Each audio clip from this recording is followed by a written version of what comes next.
The Human Cycle by Sri Aurobindo. Chapter 11. The Reason as Governor of Life. Reason, using the intelligent will for the ordering of the inner and the outer life, is undoubtedly the highest developed faculty of man at his present point of evolution. It is the sovereign, because the governing and self-governing faculty in the complexities of our human existence. Man is distinguished from other terrestrial creatures by his capacity for seeking after a rule of life, a rule of his being and his works, a principle of order and self-development, which is not the first instinctive, original, mechanically self-operative rule of his natural existence. The principle he looks to is neither the unchanging, unprogressive order of the fixed natural type, nor in its process of change the mechanical evolution we see in the lower life, an evolution which operates in the mass rather than in the individual, imperceptibly to the knowledge of that which is being evolved, and without its conscious cooperation. He seeks for an intelligent rule of which he himself shall be the governor and master, or at least a partially free administrator. He can conceive a progressive order by which he shall be able to evolve and develop his capacities far beyond their original limits and workings. He can initiate an intelligent evolution, which he himself shall determine, or at least be in it a conscious instrument, more, a cooperating and constantly consulted party. The rest of terrestrial existence is helplessly enslaved and tyrannized over by its nature. But the instinct of man, when he finds his manhood, is to be master of his nature and free. No doubt, all is work of nature, and this too is nature. It proceeds from the principle of being which constitutes his humanity, and by the processes which that principle permits, and which are natural to it. But still it is a second kind of nature, a stage of being in which nature becomes self-conscious in the individual, tries to know, modify, alter, and develop, utilize, consciously experiment with herself and her potentialities. In this change, a momentous self-discovery intervenes. There appears something that is hidden in matter and in the first disposition of life, and has not clearly emerged in the animal in spite of its possession of a mind. There appears the presence of the soul in things, which at first was concealed in its own natural and outward workings, absorbed and, on the surface, at least self-oblivious. Afterwards, it becomes, as in the animal, conscious to a certain degree on the surface, but is still helplessly given up to the course of its natural workings, and not understanding, cannot govern itself and its movements. But finally, in man, it turns its consciousness upon itself, seeks to know, endeavors to govern in the individual the workings of his nature, and through the individual and the combined reason and energy of many individuals to govern, too, as far as possible, the workings of nature in mankind and in things. This turning of the consciousness upon itself and on things, which man represents, has been the great crisis, a prolonged and developing crisis in the terrestrial evolution of the soul in nature. There have been others before it in the past of the earth, such as that which brought about the appearance of the conscious life of the animal. There must surely be another in its future, in which a higher spiritual and supramental consciousness shall emerge, and be turned upon the works of the mind. But at present, it is this which is at work. A self-conscious soul in mind, mental being, Manomaya Purusha, struggles to arrive at some intelligent ordering of itself and life, and some indefinite, perhaps infinite development of the powers and potentialities of the human instrument. The intellectual reason is not man's only means of knowledge.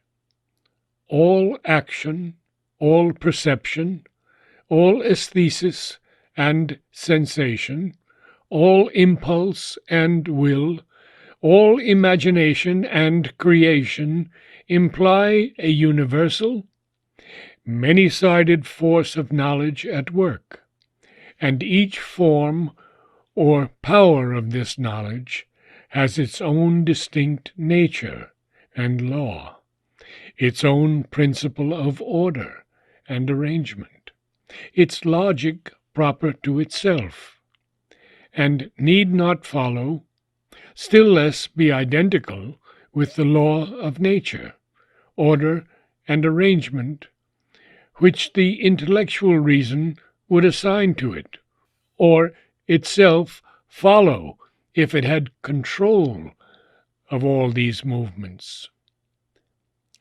But the intellect has this advantage over the others, that it can disengage itself from the work, stand back from it to study and understand it disinterestedly, analyze its processes, disengage its principles. None of the other powers and faculties of the living being can do this, for each exists for its own action, is confined by the work it is doing, is unable to see beyond it, around it, into it, as the reason can. The principle of knowledge, inherent within each force, is involved and carried along in the action of the force, helps to shape it, but is also itself limited by its own formulations. It exists for the fulfillment of the action, not for knowledge, or for knowledge only as part of the action. Moreover, it is concerned only with the particular action or working of the moment, and does not look back reflectively, or forward intelligently, or at other actions and forces with a power of clear coordination. No doubt the other evolved powers of the living being, as for instance the instinct, whether animal or human, the latter inferior precisely because it is disturbed by the questionings and seekings of reason, carry in themselves their own force of past experience, of instinctive self-adaptation, all of which is really accumulated knowledge. And they hold sometimes this store so firmly that they are transmitted as a sure inheritance from generation to generation.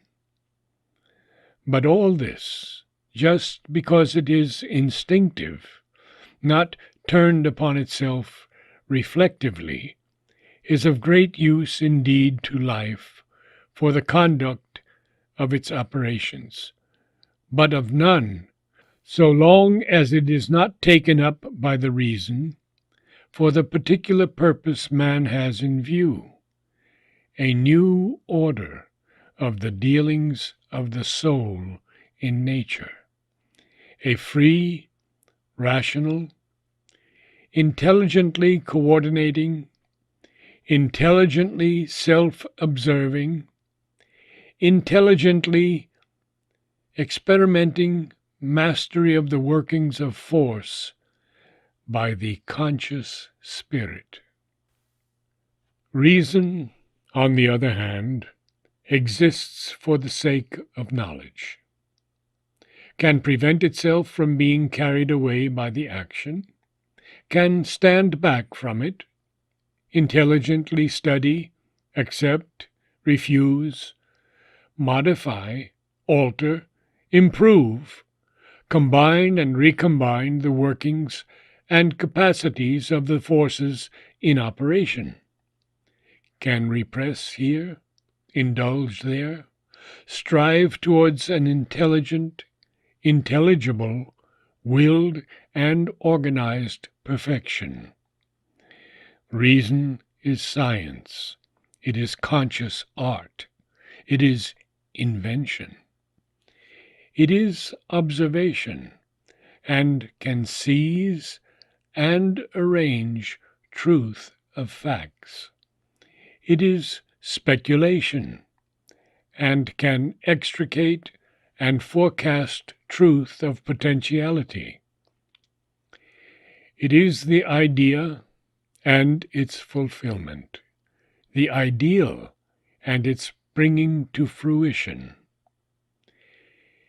It can look through the immediate appearance and unveil the hidden truths behind it.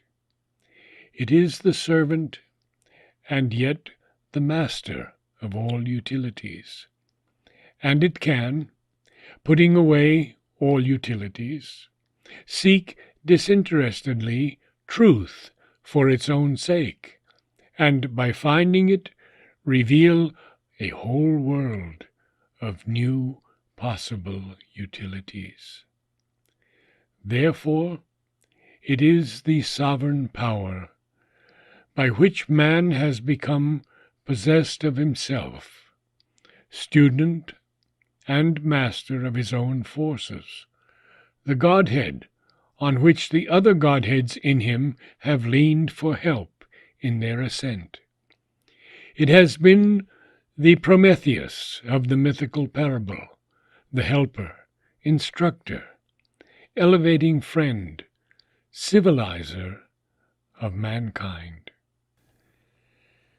Recently, however, there has been a very noticeable revolt of the human mind against this sovereignty of the intellect, a dissatisfaction, as we might say, of the reason with itself and its own limitations, and an inclination to give greater freedom and a larger importance to other powers of our nature.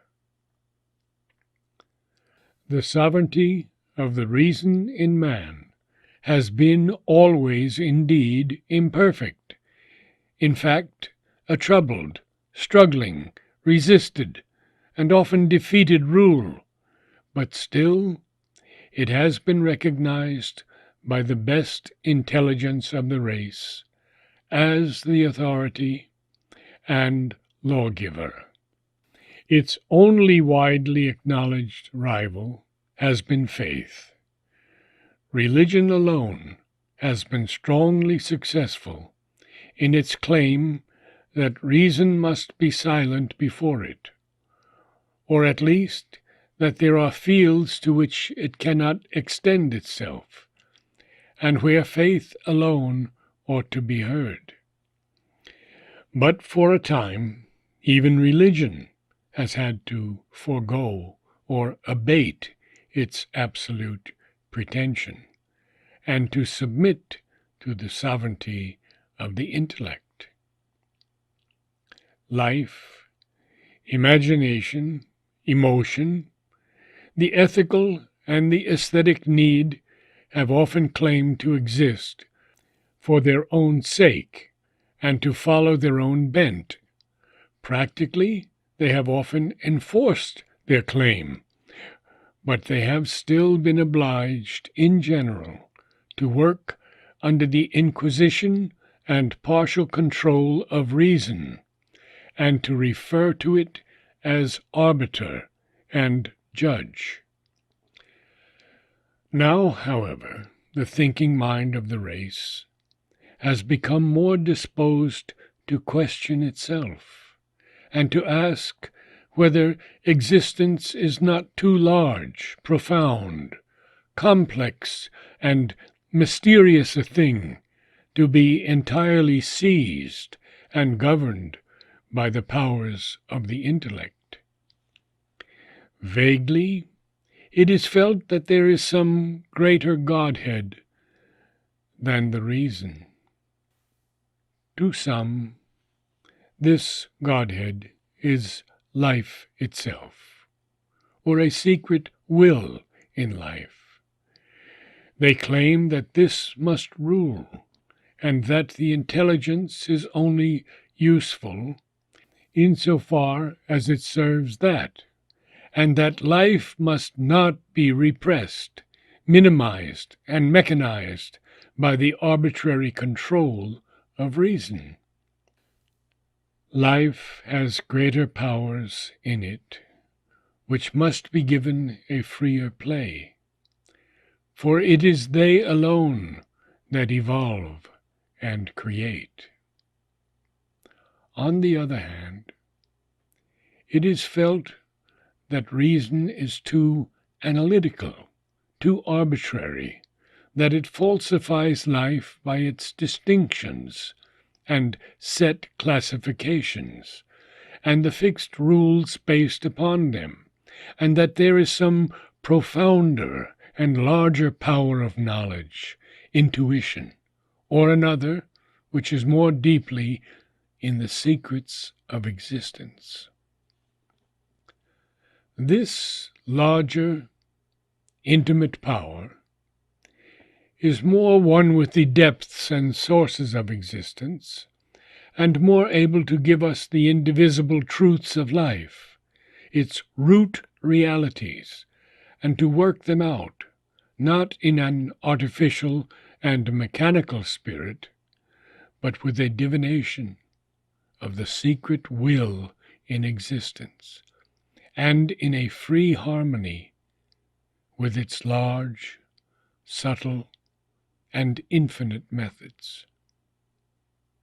In fact, what the growing subjectivism of the human mind is beginning obscurely to see is that the one sovereign Godhead is the soul itself, which may use reason for one of its ministers, but cannot subject itself to its own intellectuality without limiting its potentialities and artificializing its conduct of existence.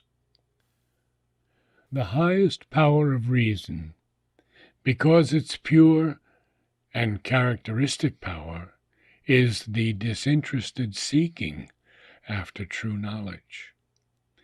When knowledge is pursued for its own sake, then alone are we likely to arrive at true knowledge. Afterwards, we may utilize that knowledge for various ends.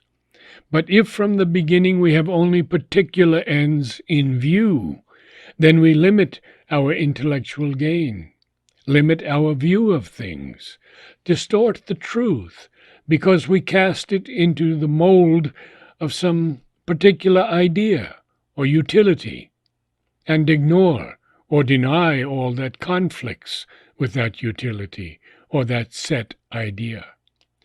By doing so, we may indeed make the reason act with great immediate power within the limits of the idea or the utility we have in view, just as instinct in the animal acts with great power within certain limits, for a certain end, yet finds itself helpless outside those limits.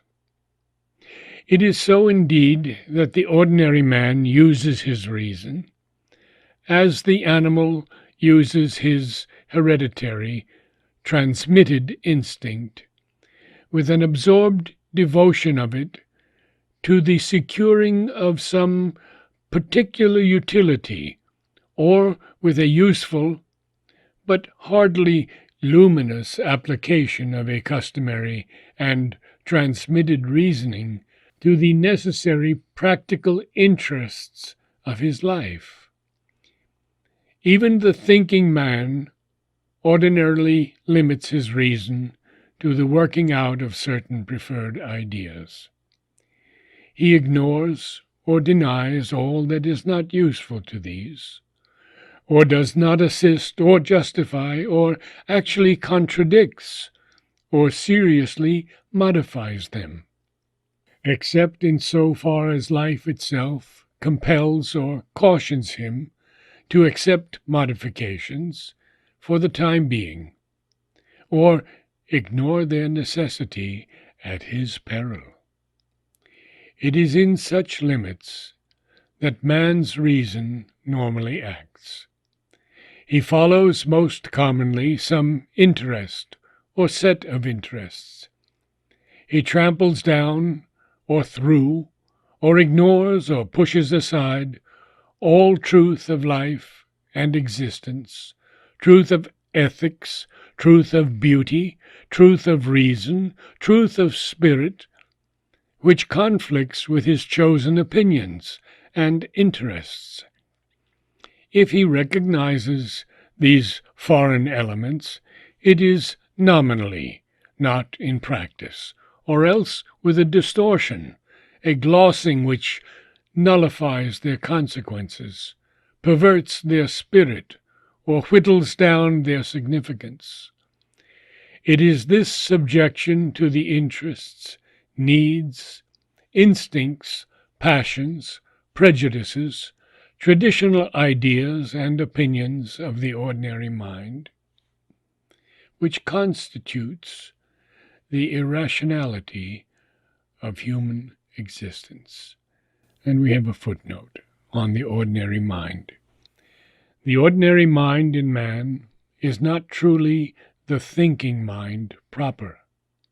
It is a life mind, a vital mind, as we may call it, which has learned to think and even to reason, but for its own ends and on its own lines, not on those of a true mind of knowledge.